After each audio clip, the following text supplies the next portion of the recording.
my goodness. Okay, so today I want to do something a little different. Hi, Hazel. She gets so curious whenever I start talking. She's used to me being very quiet, aren't you? Anyway, doing something a little different today. I'm going to be doing some oil painting. And I wanted to live stream, but you might be able to hear it in the background why I'm not doing that. Because my dog Watson is insane. He just barks at inanimate objects all the time. And this is why I have to do voiceovers for my videos while he is sleeping and usually just snoring in the background. That's about the best I can hope for. So anyway, let me tell you what's going on here. I have been making a lot of Skillshare courses lately, and when I do that, I sometimes mix up more paint than I really end up needing just for the purposes of doing the demonstrations, especially when I'm making swatches and things like that. So at the end of those painting sessions, what I usually do is I kind of scrape up all that paint and I mix together the like colors. So I get kind of a bigger pile of a kind of neutral color, or, you know, something that's just a bit off, but maybe similar to each other in terms of, you know, temperature, like whether it's a blue or a green or a red or a yellow. So I try to do my best to conserve all the paint that I possibly can because I don't like wasting anything. And so for the last couple of weeks, I have been putting those extra mixes on this bigger palette and then popping that in the freezer. Here comes Watson. You done? Are you done barking? Probably not. He's going to find something outside to bark at, most likely. Hazel doesn't do that, just Watson. Okay, so anyway, I have been putting this in the freezer because putting your oil paints in the freezer is a great way to keep them fresh and malleable so that you can come back to them. So my goal today is just to kind of use up these paints because they will not stay indefinitely malleable in the freezer. They are going to harden at some point or even just get to a point of being unworkable.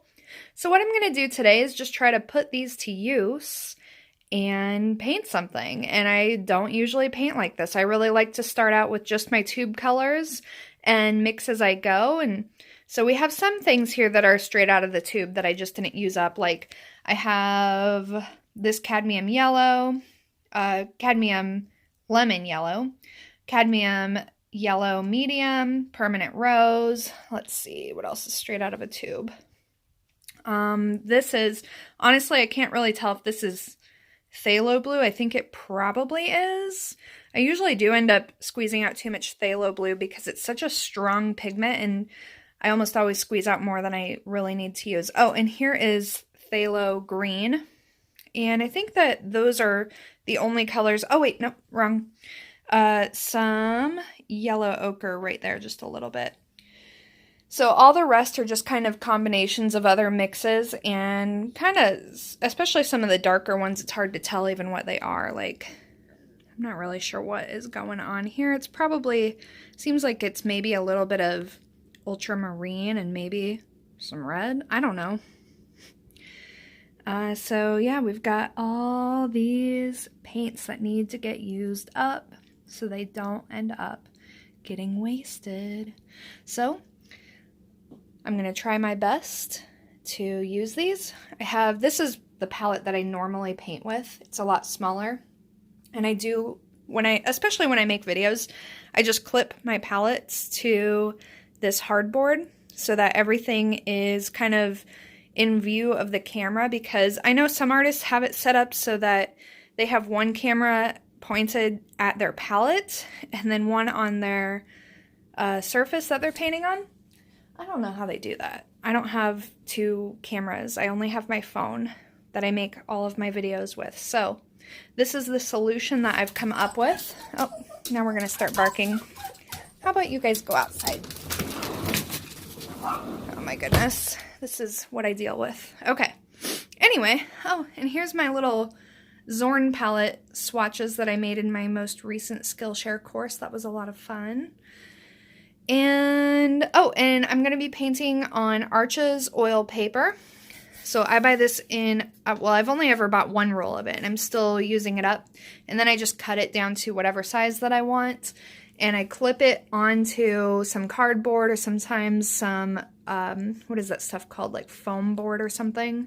That's how I keep it rigid, because I can't use my masking tape to hold this down because the masking tape isn't strong enough.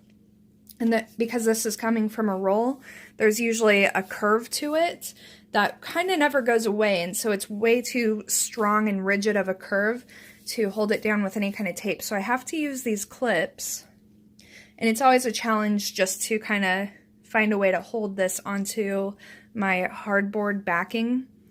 But in this case, I was able just to use these clips to clip everything in place.